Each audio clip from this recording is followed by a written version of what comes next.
버블워시님의 사연입니다. 지금으로부터 3년 전 2017년에 겪은 일입니다. 전 8년 동안 자동차 세차업을 운영하고 있습니다. 3년 전에 이전에 상가 계약 기간이 만료되어 연장할까 하다가 건물도 노후되고 5년간 사용을 했던 터라 좀 넓은 곳으로 옮길까 해서 상가를 알아보다 거의 신축 건물인데다가 이전 사장님이 1년도 안 되어 가게를 내놔서 조금 저렴하게 인수하게 되었습니다. 인테리어며 시설이 1년도 안 된 거라 그런지 새 거 같았고 1층인데 높이가 높아 작업실 말고도 사무실에는 복층으로 되어 있어 올라가면 휴게실처럼 되어 있고 쉴 수도 있으며 창고처럼 쓸 수도 있었습니다. 사장님에게 왜 이렇게 좋은 곳을 내놓게 됐냐고 하니 건강이 안 좋아 수술을 해야 한다고 하더군요. 세차장이 원래 몸으로 하는 일이다 보니 그런가 보다 하고 계약을 하게 되었습니다. 그렇게 몇 달간은 위치도 좋아 장사도 나름 잘 되고 괜찮았습니다. 그러던 어느 날 추석 명절이 다가오던 대목 장사를 하던 때였습니다. 일이 계속 밀려 야간 근무까지 하게 되었습니다. 열심히 세차를 하고 밥을 먹기 위해 2층 휴게실로 올라갔습니다. 전 간단히 집에서 가져온 반찬들과 냉동국을 데워서 먹고 있었습니다.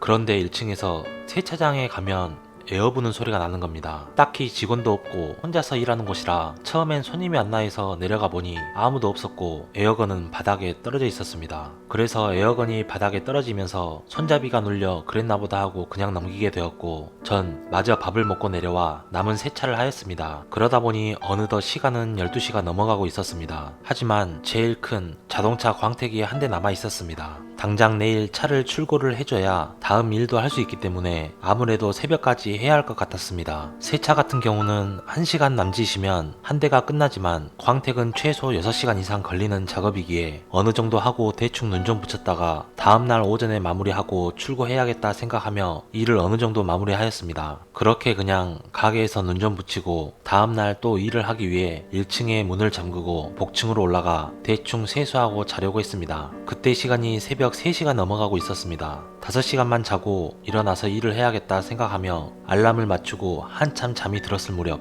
잠결이었지만 분명히 1층에서 광택기가 돌아가는 소리가 들리는 겁니다. 전 일을 마무리하고 광택기도 정리를 해놓고 왔기에 혼자 돌아갈 수 없는데 소리가 들렸습니다. 광택기 소리를 들어보셨는지 모르겠지만 모터 돌아가는 소리인데 꽤나 시끄럽습니다. 그래서 전 자다 깨서 1층으로 내려가 불을 켜보니 신기하게도 광택기가 혼자서 돌아가고 있었습니다. 이상하다.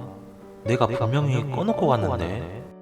일단 광택기 전원을 끄고 코드까지 뽑아놓고 다시 올라갔습니다. 그렇게 잠이 들었고 다음날이 되고 남은 작업을 하려 하는데 어제 광택 작업을 하고 난 뒤라 차는 깨끗한 상태였습니다. 그런데 차의 유리에 사람 손바닥 자국이 찍혀 있었습니다. 분명 저는 장갑을 끼고 일을 하기 때문에 자국이 묻을 일이 없었고 거기엔 저 말고 아무도 없었기에 노숙자라도 있나 생각해 가게를 샅샅이 뒤졌지만 개미 하나 나오지 않았습니다. 그리고 며칠 뒤 가게로 전 사장님께서 찾아와 저에게 말을 하더군요. 자기가 가게를 처음에 오픈을 하고 얼마 안 있다 가게에서 자꾸 이상한 일들이 생겨 도저히 못할 것 같아 가게를 급히 내놓게 된 거라며 조용히 넘어가려 했는데 아무래도 말을 해야 할 것 같다고 해서 찾아오셨다고 하더군요. 그래서 제 아는 분 중에 무당분이 계셔 가게 좀 봐달라고 부탁하여 가게로 왔는데 대뜸 그 자리가 자살을 많이 했던 곳이라며 부적과 굿을 지내게 되었습니다. 다행히도 굿을 한 뒤로는 아직까지 특별한 일은 없지만 저도 여기서 오래 버티지는 못할 것 같습니다.